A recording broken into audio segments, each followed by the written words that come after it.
कैसे हैं आप सब। आई होप आप सब बहुत अच्छे होंगे, खुश होंगे, मस्त होंगे। मैं भी अच्छी हूँ, खुश हूँ, मस्त हूँ एंड आप सबकी दुआओं में हूँ। मेरे चैनल साधना जीत में आप सभी का बहुत बहुत स्वागत है। तो फ्रेंड कैसे हैं आप, ये सब जरूर बताइएगा। एक साल पहले मैंने एक वीडियो बनाई थी कि हाउस वाइफ स्मार्ट कैसे बन सकती है। उस वीडियो को आप सबने बहुत सारा प्यार दिया था और बहुत सारा प्यार दिया था और अच्छे कमेंट भी किए थे। बट मैंने उसमें कुछ बातें नहीं ऐड की थी, तो मैंने सोचा कुछ बातों को जो मेरे मन में चल रहा है उस चीज़ को ऐड कर दूं।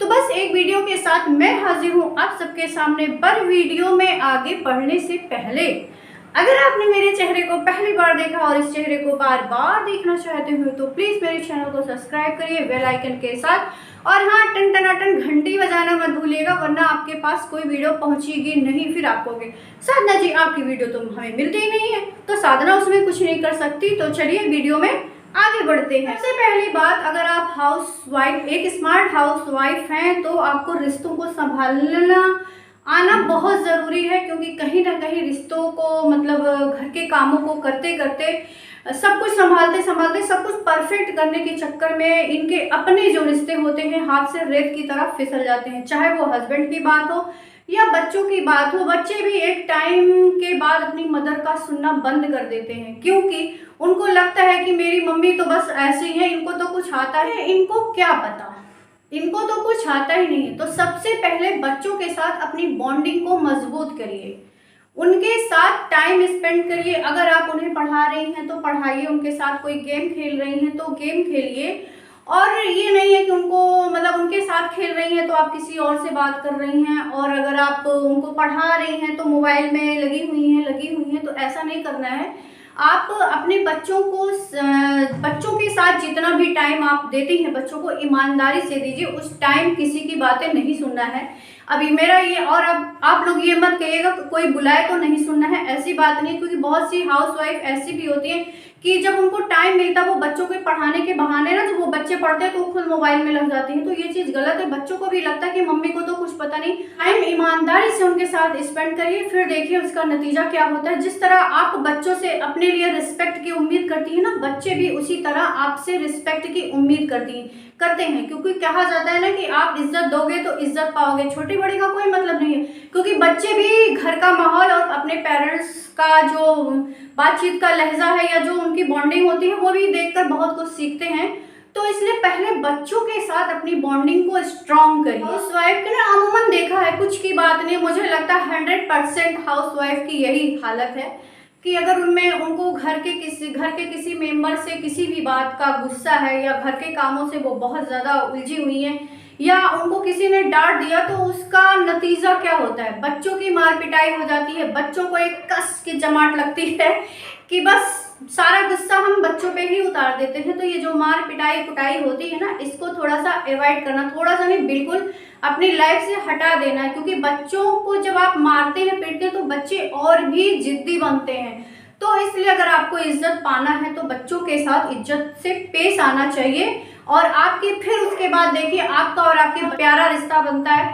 कहते हैं माँ और बच्चों का रिश्ता बहुत अच्छा होता है, बहुत अच्छी, पर बॉन्डिंग होनी बहुत ज़रूरी होती है कि बच्चे बेझिझक आपसे हर बात कह सकें, शेयर कर सकें। तो बच्चों के साथ ऐसी बॉन्डिंग रखें। बच्चों को कभी गलत नहीं बोलना है, गलत बोलना या खराब बोलना या अपने लैंग्वेज को थोड़ा सा गलत तरीके से उनको बोलना। लैंग्वेज में जो होता है ना, बहुत सारे लोग बहुत तेज बोल के बहुत चीख के बोलते हैं बच्चों से, तो वो नहीं करना है। यहाँ पर अपने आप को आप संभालिए और बच्चों से बहुत ही अच्छे से पेश आइए। तो बच्चे भी यकीनन आपसे बहुत ही ज़्यादा प्यार करेंगे और आपके रिश्ते आपकी मुट्ठी में होंगे। पॉइंट पर आते हैं हस्बैंड के बारे में। कभी कभी हस्बैंड के साथ हमारा रिश्ता जो है धीरे धीरे फेड हो जाता है। मैं ये नहीं कहती कि सबके साथ होता है, क्योंकि हस्बैंड को लगता है ना कि मेरी वाइफ जो है दुनिया की सबसे बेकार औरत है, इसके जैसा तो कोई है ही नहीं। इसके जैसा का मतलब ये नहीं कि बहुत अच्छी है। हस्बैंड को लगता है कि मेरी वाइफ दुनिया की सबसे बेकार औरत है, इसको तो कुछ पता ही नहीं है, ये बाहर निकलती ही नहीं है, इसको चीज़ों की समझ नहीं है। और ये जो छोटे छोटे सजेशन देती है ना, ये गुड फॉर नथिंग है, क्योंकि इसके पास कोई एक्सपीरियंस नहीं है और इसके सोचने का स्तर जो है ना, ज़ीरो है, ज़ीरो। ऐसा क्यों होता है पता है? जो हाउस वाइफ हस्बैंड के आते हैं उनको निगलेक्ट करना, बच्चों की शिकायतें करना, घर की प्रॉब्लम शेयर करना, घर पे किसने किसी को क्या बोला उसको शेयर करना, तो हस्बैंड का मन एक टाइम में उचाट हो जाता है। ठीक है, हस्बैंड और आपको उसी कपड़ों में डेली देखते देखते देखते देखते उनका मन तो उचाट होना ही है।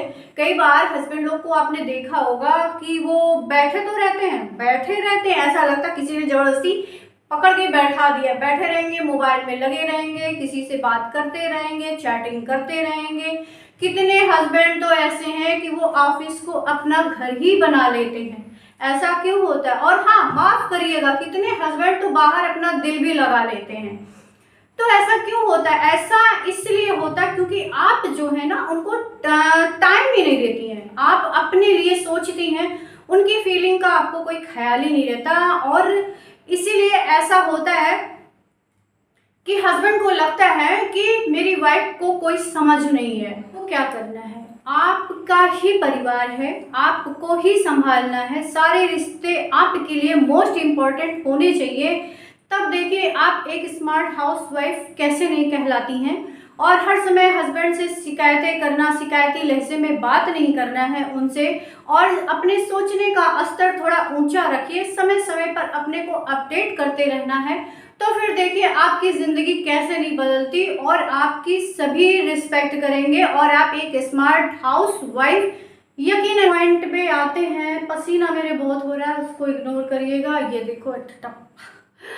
तो अब नेक्स्ट पॉइंट पे आते हैं कि हर समय अटेंशन जो होती है ना बहुत बुरी चीज़ होती है। हर समय अटेंशन की उम्मीद मत करिए कि अगर आपने कह दिया कि हाय मेरे सिर में दर्द है तो आपको सब लोग सर आंखों पर बैठा लेंगे, ऐसा नहीं होता है। अगर आपने कहा मेरे सिर में दर्द है तो कुछ टाइम तक तो हमें सिंपैथी मिल जाएगी, बट कहीं अगर आपके साथ रोज रोज ये प्रॉब्लम है, रोज रोज ये प्रॉब्लम है, तो कहीं ना कहीं कुछ टाइम में तो हमें सिंपैथी मिल जाएगी, बट कहीं ना कहीं हमारे जो अपने होते हैं ना उनका भी इस रिश्ते से मन उचाट हो जाता है। तो ये रोज रोज की प्रॉब्लम को मत क्रिएट करिए। अगर आपकी तबीयत ठीक नहीं है तो घर के कुछ कामों को मत करिए। किसी डॉक्टर ने नहीं कहा है कि आप घर के कामों में जुटी रहिए चाहे आपकी जान निकल जाए। तो ऐसा नहीं करना है कि कुछ कामों को अटेंशन में ये भी आता है कि अब आप ये मत सोचिए कि मैं इतना सज सवर के रहती हूँ तो मेरी तरफ तो देख ही नहीं रहे हैं, अब देखा मेरी तरफ की नहीं देखा, अब देखा मेरी तरफ की नहीं देखा। ये जो अटेंशन होती है ना कि मेरे हस्बैंड ने मुझे देखा कि नहीं देखा, तो सोचो यार कुछ टाइम तक ही बार बार आपको देखेंगे, हमेशा थोड़ी देखेंगे। क्योंकि रिश्तों जब जैसे जैसे उम्र बढ़ती है, जैसे जैसे परिवार बढ़ता है, वैसे वैसे बहुत सारी जिम्मेदारियां बढ़ती हैं। बट हाँ, रिश्तों को बॉन्डिंग अच्छी होनी चाहिए, बट ये मतलब नहीं है कि आपने मुझे कब देखा, आपने मुझे अब नहीं देखा, आपने मुझे तब नहीं देखा, मैंने ये कपड़े पहने थे तो नहीं देखा। तो रहिए, यथार्थ में जिंदा रहिए। हमेशा ये हमारी लाइफ जो होता है ना फिल्मी नहीं होती है, ठीक है, हम रियल लाइफ में जीते। रियल लाइफ में कुछ ऐसा नहीं होने वाला। तो हर समय अटेंशन की उम्मीद मत रखिए, ठीक है, कि मैंने वो साड़ी वाली उस टाइम वो साड़ी पहनी थी फिर आपने मेरी तारीफ क्यों नहीं की थी। तो ये ऐसा हो ही नहीं सकता है कि हर समय कोई इंसान एक इंसान आपको हमेशा देखता रहे। तो क्यों देखेगा भाई, उसके पास भी हजारों जिम्मेदारियां। तो अटेंशन की उम्मीद है रिस्पेक्ट ऐसी चीज है ना, न छीनी जा सकती है और न ही भीख में मांगी जा सकती है। रिस्पेक्ट कमाई जाती है। तो चाहे वो बच्चों के प्रति आपके लिए रिस्पेक्ट हो या हस्बैंड के प्रति आपके लिए रिस्पेक्ट हो, तो हर मेरा कहने का मतलब है कि एक हाउस वाइफ है तो आपकी जिम्मेदारी है कि कौन कैसे बात कर रहा है, किस लहजे में बात कर रहा है और कौन किसकी रिस्पेक्ट कर रहा है, ये भी समझना है कौन किसकी रिस्पेक्ट नहीं कर रहा है। अगर आपके बच्चे कभी गलत लहजे में बात करें तो बिल्कुल उनको टोकिए कि ये लहजा गलत है, आपको ऐसे नहीं बोलना चाहिए। अगर आपके हस्बैंड है, कोई हस्बैंड ऐसे होते ना बात करते रहते तो अर्थ बोलना होता तो सीधे अनर्थ पे पहुंच जाते, जो कि बिल्कुल गलत है। तो आप हस्बैंड को भी समझाइए कि आपको ऐसा नहीं बोलना है, ऐसा बोलना है। आप खुद में भी अपने को एक्टिव रखिए, आप अपने लहजे को खुद भी मीठा रखिए। कहते हैं ना मीठी बोली में तो ऐसी ताकत है कि अच्छे को अपना दीवाना बना ले, अच्छे को मुरीद कर दे बातों से। तो बोली में इतनी बड़ी ताकत होती है। तो आप अपने साथ साथ बच्चे और हस्बैंड सबका ख्याल रखिए कि कौन किस लहजे में बात कर रहा है।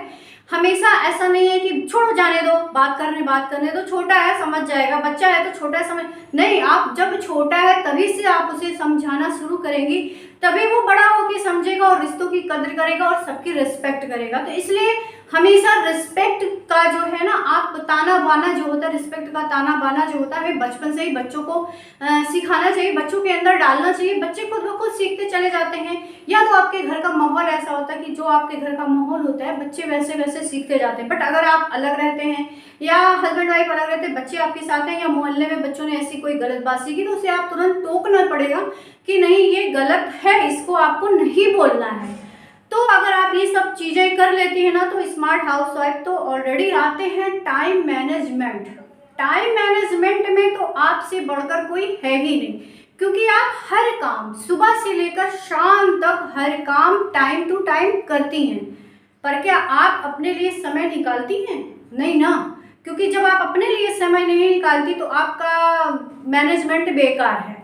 टाइम ऐसा बनाइए, टाइम का ऐसा मैनेजमेंट रखिए कि जिसमें कुछ पल आपका अपना हो, ठीक है। क्योंकि देखिए, अगर आप एक हाउस वाइफ हैं, बहुत अच्छी बात है, आप एक पत्नी हैं, वो बहुत अच्छी बात है, आप एक माँ हैं, वो बहुत अच्छी बात है, ये सब अपने आप में एक ग्रेस है। पर अगर आप अपने लिए टाइम नहीं निकाल पाती है तो बेकार है, क्योंकि आप अगर थोड़ा सा रिलैक्स नहीं करेंगी तो बाकी घर के कामों को कैसे करेंगी। देखिए, आप क्या हैं अपने लिए, ये भी तो आप सोचिए कि आप क्या हैं, क्योंकि आप अपने आप को तलाशिए, अपने आप को ढूंढिए, क्योंकि जब आप तलाशेंगी अपने आप को तभी तो तराशेंगी।